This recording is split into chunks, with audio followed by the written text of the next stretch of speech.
সবাইকে নমস্কার, সবাইকে অজস্র শুভকামনা জানাচ্ছে আপনাদের সৌমিত্র বসু। সবাইকে স্বাগত জানাচ্ছে আজকের এই শরণাগত অনুষ্ঠানে এবং সবাইকে শুভ সকাল জানাচ্ছে। শুভ সকাল, শুভ সকাল।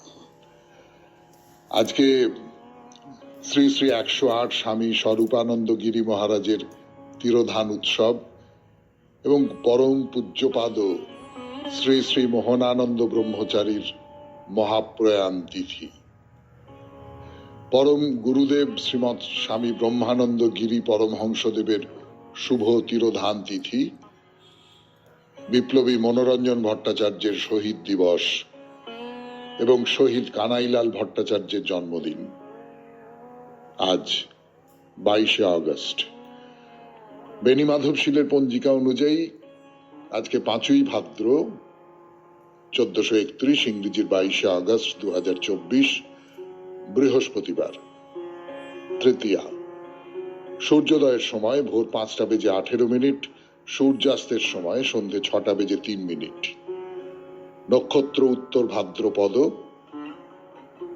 আজকে জন্মে মীন রাশি, বিপ্রবর্ণ, নরগণ। রাত্রি 3:11 গতে দেবগণ। আমাদের হোয়াটসঅ্যাপে চিঠি পাঠাবার নাম্বার 9831922927। চিঠির গোড়ায় অতি অবশ্যই SG লিখতে হবে। আজকে চিঠিপত্রের দিন, আপনাদের পাঠানো চিঠি পড়ব আজকে। এই হলো এই বৃহস্পতিবারের শরণাগত। আমার দিক থেকে কিচ্ছু বলবার নেই, আপনাদের দিক থেকে যা কিছু বলবার, সেই কথা বলবার সূত্রটুকু আমি ধরিয়ে দিয়েছি। শুধু সেই সূত্রটুকু কি, দুটি বিষয় আপনাদের দেওয়া হয়েছিল। একটা হচ্ছে ছোটবেলার ঝুলন, আর আরেকটা হচ্ছে আপনার জানাশোনা দেখা, মানে কোনো একটা পরিবারে বা আপনার নিজের পরিবারে কোনো একজন স্বাধীনতা সংগ্রামী, তার কথা আপনি একটু লিখে পাঠাবেন। এই দুটো বিষয় দেওয়া হয়েছিল আপনাদের, তাতে অনুষ্ঠানেও একটা বৈচিত্র্য আসতে পারে। ছোটবেলার ঝুলন নিয়ে আমাদের প্রথম চিঠি লিখেছেন সুহাস চক্রবর্তী, রিষড়া, হুগলি থেকে। তার চিঠি পড়ে শোনাবো 92.7 বিগ FM এ শরণাগত অনুষ্ঠানে গানের পর। সুহাস চক্রবর্তীর চিঠি 92.7 বিগ FM এ শরণাগত অনুষ্ঠানে পড়ছি আমি, আপনাদের সৌমিত্র বসু। বৃহস্পতিবারের শরণাগত, চিঠিপত্রের শরণাগত। প্রথমেই শরণাগত পরিবার এবং সৌমিত্র বাবুকে আমার আন্তরিক নমস্কার জানাই। ঝুলন যাত্রা শ্রাবণ মাসের শুক্লপক্ষের একাদশী তিথিতে শুরু হয় এবং শেষ হয় পূর্ণিমা তিথিতে। এই তিথি শ্রীকৃষ্ণের ঝুলন যাত্রা নামে প্রসিদ্ধি লাভ করেছে। শ্রীকৃষ্ণের 12টি যাত্রার মধ্যে ঝুলন যাত্রা অন্যতম। শ্রীকৃষ্ণের যুগল মূর্তি বা ছবি বিভিন্ন পুষ্পর দ্বারা সুসজ্জিত দোলনায় বসিয়ে গানে ও ছড়ায় দোল দেওয়া হয়। বর্তমানে এই উৎসব উপলক্ষে ছোট ছেলেমেয়েরা মাটির পুতুল বা প্লাস্টিকের পুতুল দিয়ে যুগোপযোগী কোনো ঘটনা বা দৃশ্যাবলী এত সুন্দরভাবে উপস্থাপন করে, তা সত্যি মনোমুগ্ধকর। এই দৃশ্য আমার ছেলেবেলার ঝুলনের কথা মনে করিয়ে দেয়। আমি তখন খুবই ছোট, 5 বা 6 বছর বয়স হবে। আমার বোনের হবে 4 বা 5। আমাদের ইচ্ছাতে বাড়িতে ঝুলন উৎসব পালন করার প্রস্তুতি নিলেন বাবা। সপ্তাহখানেক আগে বাজার থেকে হরেক রকমের রং বেরঙের পুতুল কিনলাম। সাজসজ্জার জন্য যা যা দরকার সব ধরনের জিনিস কিনে দিলেন বাবা। মায়ের ইচ্ছেতে গ্রামের পথ ঘাট, ধান কাটার ও ধান গরুর গাড়ি করে বয়ে নিয়ে যাওয়ার দৃশ্য, হাট বাজারের দৃশ্য, পুকুরে গ্রামবাসীরা স্নান করছে ও বাচ্চারা জল ছিটিয়ে স্নান করছে, এই দৃশ্য, বেশ এক মনোমুগ্ধকর পরিবেশ সৃষ্টি হয়েছিল। অনেক লোকজন দেখতে এসেছিল এবং খুব প্রশংসা করেছিল। সন্ধেবেলা রাধা কৃষ্ণের বিগ্রহকে পুজো দিয়ে ধূপ দ্বীপ জেলে আরতি করলাম। এখনো সেই ঝুলনের কথা খুব মনে পড়ে। ধন্যবাদ। নমস্কার আনতে সুহাস চক্রবর্তী, রিষড়া, হুগলি। ছোট্ট চিঠি, সুন্দর চিঠি। ছোটবেলার ঝুলন নিয়ে একটি চমৎকার প্রতিবেদন। অনেক ধন্যবাদ আপনাকে সুহাস বাবু। আপনার চিঠি দিয়ে শুরু করলাম আজকের বৃহস্পতিবারের চিঠি পড়ার শরণাগত। এবার একটু গান শুনবো, গানের পর চলে আসব দ্বিতীয় চিঠিতে, ছোটবেলার ঝুলন নিয়ে। লিখেছেন লিপি মুখার্জি, চন্দননগর, হুগলি থেকে। পড়ব সেই চিঠি, তার আগে শুনবো গান। শুনছেন বৃহস্পতিবারের শরণাগত, চিঠিপত্রের শরণাগত। গান শেষ, কথা শুরু। 92.7 বিগ এফএম এ শরণাগত অনুষ্ঠানে লিপি মুখার্জির চিঠি, বিষয়ে ছোটবেলার ঝুলন। পড়ে শোনাই সেই চিঠি। পরম শ্রদ্ধেয় দাদা ভাই, প্রথমেই আপনাকে আর সবাইকে নমস্কার ও শুভ কামনা জানিয়ে চিঠি শুরু করছি। ঝুলন যাত্রা হলো হিন্দুদের গুরুত্বপূর্ণ উৎসবের মধ্যে একটি। অমাবস্যার পরের একাদশী থেকে আরম্ভ করে শ্রাবণী পূর্ণিমা পর্যন্ত চলে উৎসবের সমারোহ। এই ঝুলন উৎসব হয় 5 দিন ধরে। এই 5 দিনই দেবতাকে বিভিন্ন বেশে সাজানো হতো। রাধা আর শ্রীকৃষ্ণের ঝুলন যাত্রা হিসেবে বিখ্যাত ঝুলন উৎসব প্রতি বছর আমাদের শালকিয়ায় অত্যন্ত ধুমধাম করে পালিত হতো। মেলা বসত, দোলনা সাজানো, ভক্তিমূলক নাচ গান, সব মিলিয়ে রাধাকৃষ্ণের প্রেমলীলার কি অপূর্ব সুন্দর চিত্র আঁকা হতো। হারিয়ে যেতে বসেছে বাঙালির ঐতিহ্যের ঝুলন। কিন্তু আমাদের সঞ্চালক দাদামশাই তা আবার মনে করিয়ে দিলেন। আমি ছোটবেলায় প্রায়ই ঠাকুমার হাত ধরে ঝুলনের মেলায় যেতাম, আর মা পরে সংসারের শত কাজকর্ম সেরে যেত। ঝুলনের মেলায় পুতুল নাচ হতো, দেখতে আমার আর ঠাকুমার খুব ভালো লাগতো। একদিন এক কাণ্ড হয়েছে, ঠাকুমা আমার হাত ধরে দাঁড়িয়ে বিভোর হয়ে পুতুল নাচ দেখছে, আর আমি কোনো সময় ঠাকুমার হাত ছেড়ে পালিয়ে গেছি বুঝতেও পারিনি। মা গিয়ে যখন জানতে চাইলো মেয়ে কোথায়, তখন ঠাকুমা দেখলো যা, কোথায় গেল আমার নাতনি। ব্যাস, মা তখন আবার বাড়িতে এসে বাবা কাকাদের ডেকে নিয়ে গেল আমাকে খোঁজার জন্য। তারপর অবশেষে খুঁজে পেল। দেখা গেল এক পুলিশ কাকুর কোলে চড়ে বাদাম ভাজা খাচ্ছি। পুলিশ কাকু তখন বলেছিল যে এলোমেলো ভাবে আমাকে ঘুরতে দেখে বাদাম ভাজা কিনে দিয়েছে। আমাকে পেয়ে সবাই তখন স্বস্তির নিঃশ্বাস ফেলল। পাঠের যোগ্য বিবেচনা হলে পড়বেন, আপনি আমার প্রণাম নেবেন, আর সকলে ঈশ্বরের কৃপায় ভালো থাকবেন। এটি নমস্কারান্তে লিপি মুখার্জি, চন্দননগর, হুগলি। এরকম সব ছোট ছোট স্মৃতি এই বয়স হয়ে যাওয়ার পরে, এই যে হারিয়ে যাওয়া, সেই সময় তো নিশ্চয়ই ভয় পেয়েছিলেন, পুলিশ দেখে আরো ভয় পেয়েছিলেন। তারপর দেখা গেল না, পুলিশ কাকু তো যেরাম শোনা যায়, কল্পনা করা যায়, রাক্ষস খোক্ষস গোছের কিছু নন। তিনি বাদাম কিনে দিয়েছেন, কোলে করে নিয়ে ঘুরে বেড়াচ্ছেন, বা এক জায়গায় দাঁড়িয়ে আছেন যাতে করে সেই জায়গায় এলেই তাকে দেখতে পাওয়া যায়।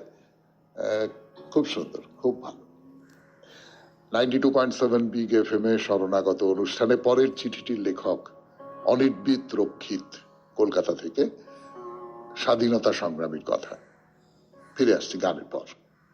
এবার স্বাধীনতা সংগ্রামীর কথা, অনির্বিত রক্ষিতের লেখা চিঠি পড়ে শোনাই আপনাদের। শুনছেন বৃহস্পতিবারের শরণাগত, 92.7 বিগ এফএম এ। আমি সৌমিত্র বসু পড়ে শোনাচ্ছি সেই চিঠি। খুব ছোটবেলা থেকেই দেখেছি একজন সুপুরুষ, তেজি, শক্তিমান মানুষকে, যিনি আমার মায়ের দাদা। মামাদের মধ্যে সব থেকে বড় দেবকুমার দাস, স্বাধীনতা আন্দোলনের একজন শরিক, সপরিবারে থাকতেন আমাদের পাশের বাড়িতে, দক্ষিণ কলকাতার মুদিয়ালি পাড়ায়। দীর্ঘ চেহারার মানুষটি স্বদেশী আন্দোলনের যুগে অন্যান্য অনেকের সঙ্গে আন্দামান দ্বীপে বন্দী ছিলেন। ওটাই আমাদের গর্বের ব্যাপার। বড় মামা কোনো সময় অন্যায়ের সঙ্গে আপোষ করতেন না। বামপন্থী চিন্তাধারায় বিশ্বাসী দেবকুমার দাসকে সকলেই শ্রদ্ধা সমীহ করে চলতেন। ছোট থেকেই বড় মামাকে একটু ভয় করে চলতাম। ভাই বোনদের কারোর সাহস ছিল না ওর কথা অবজ্ঞা করার। আমার পিতৃদেব শিল্পী ইন্দুভূষণ রক্ষিতের সঙ্গে শ্যালক ভগ্নিপতি হিসেবে খুব সখ্য ছিল। শুনেছিলাম বড় মামা পুরীর মন্দিরে এক পান্ডাকে প্রহার করেছিলেন তাকে গালমন্দ করার জন্য। অত্যন্ত সাহসী, সঙ্গীত সাহিত্য প্রেমী এই পরম আত্মীয়ের সঙ্গে গড়ে উঠেছিল বন্ধুত্বপূর্ণ সম্পর্ক যখন আমরা সাবালক। উনি ছিলেন কুসংস্কার এবং মিথ্যে ধর্মীয় বিশ্বাসের বিরোধী। বড় মামা দেবকুমারের কাছ থেকে শুনতাম ওর জীবনের অভিজ্ঞতার নানা কাহিনী, পেয়েছি স্নেহ এবং সঠিক নির্দেশ, উৎসাহ। শ্রদ্ধেয় আমার প্রিয় মানুষ বড় মামা দেবকুমার দাস হঠাৎ ট্রাম দুর্ঘটনায় নিহত হলেন ওর 60 বছর বয়সে। হারালাম একজন বিবেকবান, সৎ, বড় মনের মানুষকে। অনির্বিত রক্ষিত, কলকাতা। নমস্কার নেবেন। ধন্যবাদ অনির্বিত বাবু। কিন্তু আমার মনে একটু খুঁতখুঁতুনি থেকে গেল। আপনি তো দেবকুমার দাস, তার কাছ থেকে তার যে সময়কার কথা, তার যে কাজকর্মের কথা, সেসব অনেক গল্প শুনেছেন। সেই রকম গল্প যদি একান্ত একটু বলতেন তাহলে আমাদের খুব ভালো লাগতো। এইটার মধ্যে আমরা ঢুকে পড়তে পারতাম। যাই হোক, আপনাকে আপনার চিঠির জন্য অজস্র ধন্যবাদ। শুনছেন 92.7 বিগ FM এ বৃহস্পতিবারের শরণাগত, চিঠিপত্রের শরণাগত। আমি আছি আপনাদের সঙ্গে, আপনাদের সৌমিত্র বসু। আমাদের পরের চিঠিটি লিখেছেন মালা সাহা, বরানগর থেকে। বিষয়ে ছোটবেলার ঝুলন। চিঠির বিষয় ছোটবেলার ঝুলন। পড়ে শোনাই সেই চিঠি 92.7 বিগ FM এ শরণাগত অনুষ্ঠানে। সুপ্রভাত দাদা ভাই। প্রথমে আপনি আমার প্রণাম নেবেন আর বিগ FM এর সকল কুশীলবদের এবং শ্রোতা বন্ধুদের আমার শুভেচ্ছা জানাবেন। ছোটবেলার ঝুলন মনে পড়লেই মন আনন্দে ভরে যায়। সেই স্মৃতির মুক্তমালা থেকে কিছু মুক্ত আজ এই অনুষ্ঠানে চিঠির মাধ্যমে ছড়িয়ে দিতে চাই। ছোটবেলায় আমরা ভাই বোনেরা মিলে নানা রকম পুতুল দিয়ে ঝুলন সাজাতাম। সুরকি দিয়ে লাল মাটির পথ, সবুজ রং দিয়ে বাগান, পাহাড়, নদী, কিছুই বাদ থাকতো না। জঙ্গলে থাকতো বাঘ, সিংহ, হরিণ, আরো কত রকমের জন্তু জানোয়ার। আর দোলনায় দুলতেন রাধা কৃষ্ণ। লাল মাটির পথে চলতো গরুর গাড়ি। বাজারে কত রকমের দোকান বসাতাম। মনে হতো একটা ছোট্ট গ্রাম যেন সাজিয়ে তুলতাম আমরা। এমনকি মাটির বেড়া দিয়ে ছোট্ট পুকুর বানিয়ে তার মধ্যে মাটির হাঁস বসিয়ে দিতাম। ঘাসের ওপর পাখিদের কলকাকলি। ঝুলন সাজাতাম সিঁড়ির নিচে সদর দরজার সামনে। পথ চলতি মানুষজন একটু দাঁড়িয়ে প্রশংসা করলে কি আনন্দ যে হতো বলে বোঝাতে পারবো না। বিভিন্ন মেলায় গিয়ে নানান রকম পুতুল কিনতাম শুধু ঝুলন সাজাবো বলে। ছোটবেলার এই মধুর স্মৃতি ফিরিয়ে দেবার জন্য দাদা ভাই আপনাকে জানাই অনেক ধন্যবাদ। আর চিঠি বড় হলে হয়তো আমার চিঠি পড়বেনই না, তাই আজকের মতো এখানেই ইতি। নমস্কার আনতে, মালা সাহা, বরানগর। না না, বেশ তো হচ্ছিল। আর একটু বড় হলে কোনো ক্ষতি হতো না।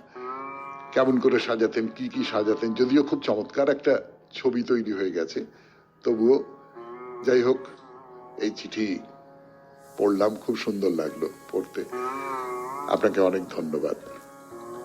এর পরের চিঠি স্বাধীনতা সংগ্রামীকে নিয়ে, লিখেছেন দিলীপ কুমার মুখোপাধ্যায়, হালদার পাড়া, বজবজ, কলকাতা 137 থেকে। সেই চিঠি, তার আগে একটু গান শুনছেন বৃহস্পতিবারের শরণাগত 92.7 বিগ FM এ। দিলীপ কুমার মুখোপাধ্যায়ের চিঠি 92.7 বিগ FM এ শরণাগত অনুষ্ঠানে পড়ে শোনাচ্ছি আমি, আপনাদের সৌমিত্র বসু। স্বাধীনতা সংগ্রামীকে নিয়ে চিঠি। প্রথমেই সকল শ্রোতা মণ্ডলীও আপনাকে প্রণাম জানিয়ে স্বাধীনতা সংগ্রামীদের সম্পর্কে বলার আগে ইংরেজদের আগমন সম্পর্কে কিছু কথা উল্লেখ করছি। 24শে জুন 1756 নবাব সিরাজউদ্দৌলা কলকাতা থেকে ইংরেজদের বিতাড়িত করলে তারা ফলতায় চলে আসে। তারপর শক্তি সঞ্চয় করে 29শে ডিসেম্বর 1756 বজবজের নবাবের দুর্গ আক্রমণ ও দখল করে। তারপর ক্রমশ বিভিন্ন চক্রান্ত ও আরো শক্তি সঞ্চয় করে 1757 সালে পলাশীর যুদ্ধের মাধ্যমে ক্রমে ভারতের রাজদণ্ড অধিকার করে। স্বাধীনতা সংগ্রামী হিসেবে প্রথমেই যার কথা মনে পড়ে তিনি হলেন অমূল্য বাগদি। তার নিজের মুখে আমার শোনা। তিনি 6 ফুটের মতো উচ্চতায়, পেশিবহুল, শক্তিশালী মানুষ ছিলেন ও লাঠি খেলায় পারদর্শী ছিলেন। বজবজে স্বামীজি থেকে বহু মহাপুরুষের পদার্পণ হলেও নেতাজি সুভাষচন্দ্র বসু অনেকবার এখানে এসেছিলেন। বজবজে এলে তার অঙ্গরক্ষকের দায়িত্ব পালন করতেন অমূল্যবাবু। তিনি যেমন নেতাজিকে শ্রদ্ধা করতেন, তেমনি নেতাজিও ওকে ভালোবাসতেন। নেতাজির দেশত্যাগের কথা উনি জানতেন কিনা জানি না, তবে ওর ছায়া সঙ্গী হয়ে থাকতে চেয়েছিলেন। নেতাজি তাকে বলেছিলেন, অমূল্য, আমি তোমাকে ছায়া সঙ্গী করতাম, কিন্তু তুমি যে লেখাপড়া জানো না। দ্বিতীয় স্বাধীনতা সংগ্রামী ছিলেন আমাদের বিদ্যালয়ের শিক্ষক শ্রী বসন্ত কুমার সামন্ত মহাশয়। তিনি ছিলেন সেই সময় বাংলার সেরা জিমন্যাস্ট। আমাকে অগাধ বিশ্বাস ও ভালোবাসতেন। বিভিন্ন স্বাধীনতা সংগ্রামে অংশ নেওয়ার জন্য তাকে জেল খাটতে হয়েছিল। স্বাধীনতা সংগ্রামী হিসেবে উনি সরকারি পেনশন পেতেন। সকল স্বাধীনতা সংগ্রামীদের শ্রদ্ধা ও প্রণাম জানিয়ে চিঠি শেষ করছি। বিনীত, দিলীপ কুমার মুখোপাধ্যায়, হালদার পাড়া, বজবজ, কলকাতা 137। এই যে নানান ধরনের মানুষের মধ্যে স্বাধীনতা সংগ্রাম ছড়িয়ে গিয়েছিল। এই যে একজন মানুষ, তিনি লেখাপড়া জানেন না, অমূল্য বাগদি, তিনি নেতাজির দেহরক্ষক। বজবজে যখন নেতাজি আসবেন তখন তিনি তার চারপাশে থাকবেন, তার যাতে কোনো বিপদ আপদ না হয় তা দেখবেন। এও তো একটা স্বাধীনতার কাজ। এইরকম বহু বহু মানুষ আছেন, তাদের কাউকে কাউকে আজকে আমরা জানছি, চিনছি, তাদের চিনতাম না। অনেক ধন্যবাদ আপনাকে দিলীপ বাবু। এর পরের চিঠি আবার ফিরে আসছি ছোটবেলার ঝুলন 92.7 বিগ FM এ শরণাগত অনুষ্ঠানে। আজকের চিঠিটি লিখেছেন সৌমিত্র চট্টোপাধ্যায়, বারুইপুর থেকে। সৌমিত্র চট্টোপাধ্যায়ের চিঠি, বারুইপুর থেকে লিখেছেন ছোটবেলার ঝুলন নিয়ে। খুব ভালো লাগছে। সৌমিত্রবাবুর অনন্য বিষয় নির্বাচনগুলি জীবন ডায়েরির পাতা থেকে ফেলে আসা ঘটনাবলীর রোশনাইতে রোমাঞ্চিত করছে। কোন ছেলেবেলা থেকেই রথযাত্রায় রথ টানা, ঝুলন যাত্রায় ঝুলন সাজানো, দুর্গাপুজোয় নিজ হাতে সপরিবার দুর্গার ছোট মাটির মূর্তি গড়ে রং দিয়ে সুসজ্জিত প্রতিমা ছোট্ট প্যান্ডেলে বসিয়ে পুজো করা, এসবে ভারী আগ্রহ ছিল। এগুলি শৈল্পিক মানসিকতা বিকাশের মাইলস্টোন। বাবা মা ছিলেন এসব বিষয়ে আমাদের ভাই বোনেদের প্রধান উৎসাহদাতা। মনে পড়ে, খুব ছোটবেলায় বাড়িতে ঢালা লাল রকে ঝুলন সাজানো হতো। বাবা টিনের ট্রে, দড়ি, বড় বড় রাংতা জোগাড় করে দোলনা টাঙাতেন। বসতো রাধাকৃষ্ণের পট। বাগানের কামিনী পাতা, রাধা চূড়া, টগর, গোলাপ ফুলে সাজত জমাটি দোলনা। ইয়া মোটা টগর মালায় পট জলজল করত। তার নিচে সে কি অপূর্ব সাজাতো মা। একদিকে শহর আর একদিকে গ্রাম, যেন বাংলার ছবি। বাড়িতে কড়ি, কাঁচ, সেলুলয়েডের পুতুল, গবাদি পশু কত ছিল, ঠাকুমার আমলের সব। লজেন্সের কৌটো দিয়ে হতো পুকুর। ঠিক ঠিক ঠিক। চারধারে মাটির বেড়া, জলে হাঁস, বক, সারস। বাগানের ঘাস পাতা ডালপালা দিয়ে রিয়েলিস্টিক পার্ক, বাগান, বন সাজাতো মা। বনে নানান পশু পাখি আমরা মন দিয়ে দেখতুম। একটু বড় হয়ে আমি আর দিদি ভাই ছোট ভাই বোনেদের নিয়ে বিরাট ঝুলন সাজাতুম। চুন, সুরকি, বালি ঘেঁষ আনতুম পাশের গোলা থেকে, তাই দিয়ে গ্রাম শহরের রং বেরঙের রাস্তা হতো। এক ঝাঁপি নতুন পুতুল কিনেছিলাম। খ্যাংরা কাঠি দিয়ে বাঁধা রেল লাইনে ট্রেন চলছে, কঞ্চি কেটে লাল নীল কাগজে সিগন্যাল পোস্ট, দুব্ব ঘাসের ধান খেতে গরু লাঙল নিয়ে চাষা চাষ করছে, খেলার মাঠে কঞ্চির গোলপোস্ট, প্লাস্টিকের খেলোয়াড়, পথে কাঠের ব্যান্ড পার্টি, বাস, লরি, জুতোর বাক্স কেটে হোটেল বানাতুম। কৃষ্ণের পুতনা বধ, বকাসুর বধ, গিরি গোবর্ধনের পুতুল সাজাতুম পার্কে।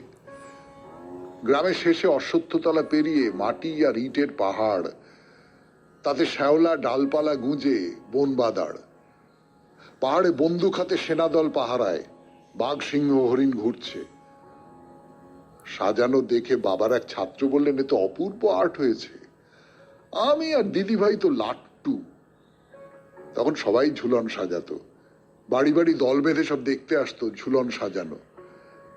সন্ধেবেলা মোমবাতির আলোয় মোহময় হয়ে উঠত ঝুলন সজ্জা। এখন আর কেউ ঝুলন সাজায় না, সব পাল্টে গেছে। রাখি পূর্ণিমা পেরিয়ে জন্মাষ্টমী পর্যন্ত থাকতো ঝুলন সজ্জা।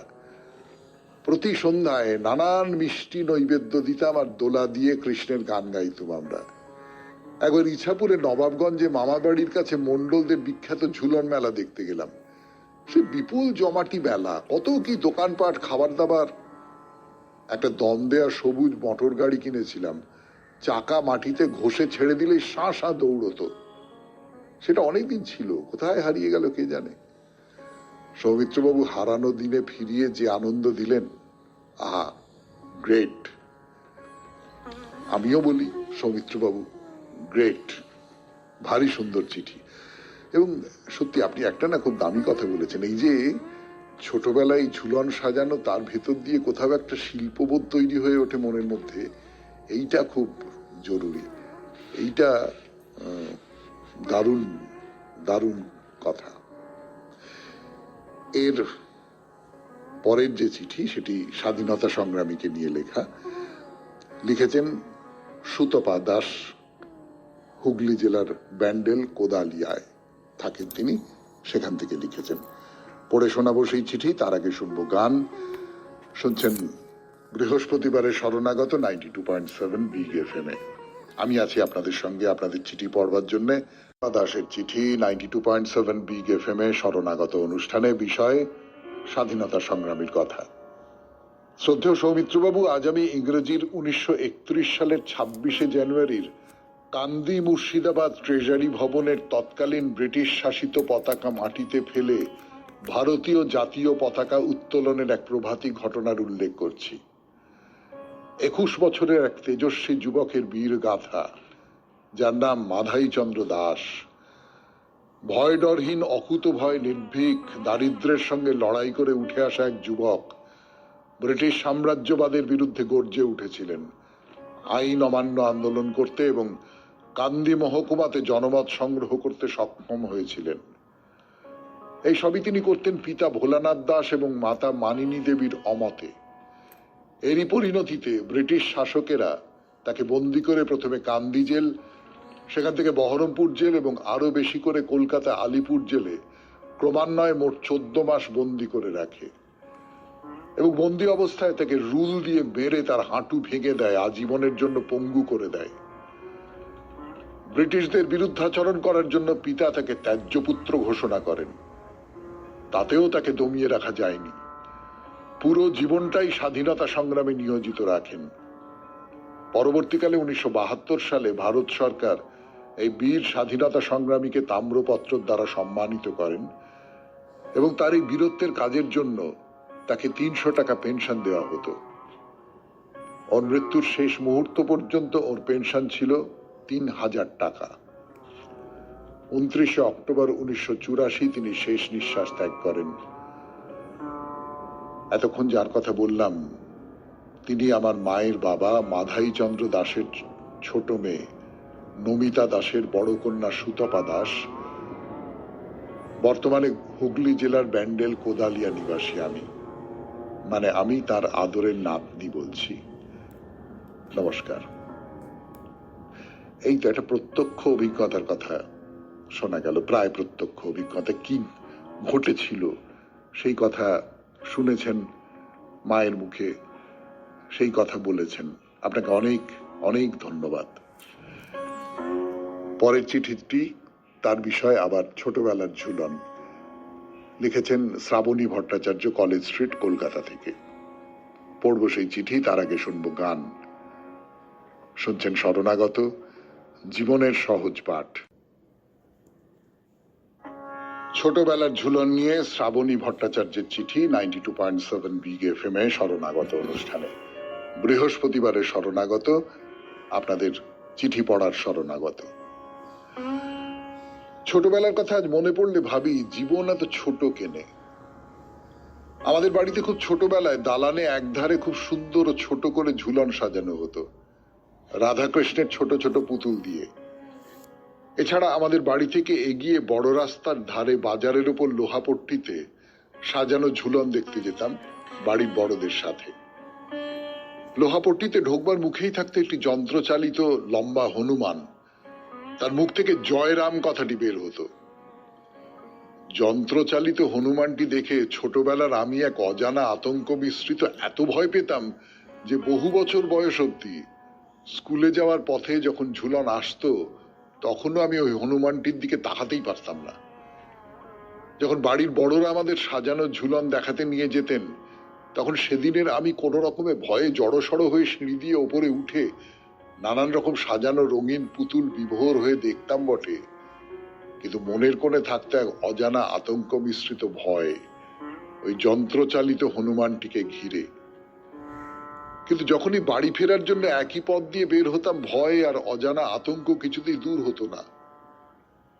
হনুমানকে ঘিরে শিশু মনে যে ভাব এসেছিল খুব ছোটবেলায়, আজও যেন বনের কোনো এক কোণে ওই শিশুটি আজও বাস করে, যে আজও এই পরিণত বয়সে মনে পড়লে ভাবে আজকের এই অতি তাড়াতাড়ির যুগেও সেই শিশু মন আজও কি এই সমাজকে ভয় পায় না। প্রণাম জানাই মাস্টারমশাই, শ্রাবণী ভট্টাচার্য, কলেজ স্ট্রিট, কলকাতা। ছোট্ট চিঠি, সুন্দর চিঠি, এবং ওই যে যন্ত্রচালিত হনুমান সে জয়রাম বলছে, সত্যি সত্যি বড়রা সেইটা দেখে হয়তো আমোদ পাচ্ছে, কারোর মনে ভক্তিভাবও জেগে উঠতে পারে, কিন্তু একটা বাচ্চার মনে কি প্রতিক্রিয়া হয় সেটা বড় সুন্দর করে, বড় চমৎকার করে আপনি দেখিয়েছেন। আপনাকে অনেক ধন্যবাদ। এরপর শেষ চিঠি লিখেছেন সঞ্জয় ঘোষ, সল্ট লেক থেকে। স্বাধীনতা সংগ্রামীর কথা। গানের পর 92.7 বিগ এফএম এ শুনছেন বৃহস্পতিবারের শরণাগত। আমি আছি আপনাদের সঙ্গে, আপনাদের সৌমিত্র বসু। শরণাগতের শেষ চিঠি সঞ্জয় ঘোষের লেখা, 92.7 বিগ এফএম এ পড়ে শোনাচ্ছি আপনাদের, আমি আপনাদের সৌমিত্র বসু। বিষয় স্বাধীনতা সংগ্রামীর কথা। আমরা সবাই জানি যে 29শে সেপ্টেম্বর 1942-এ তমলুক থানার উপর থেকে ইউনিয়ন জ্যাককে নামিয়ে কংগ্রেসের পতাকা তুলবার চেষ্টায় 73 বছর বয়সী মাতঙ্গিনী হাজরা শহীদ হন।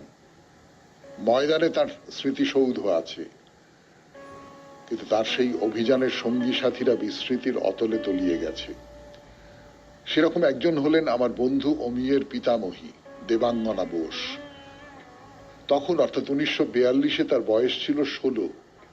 ও খেলাধুলা, দৌড় ইত্যাদিতে চৌখস ছিলেন। তমলুক থানা অভিযানের আগের দিন রাত্রে বিপ্লবীদের গোপন বৈঠক হয় ও দেবাঙ্গনাকে ডেকে পাঠানো হয়। বৈঠকে ঠিক হয় যে মাতঙ্গিনী হাজরা নেতৃত্ব দেবেন।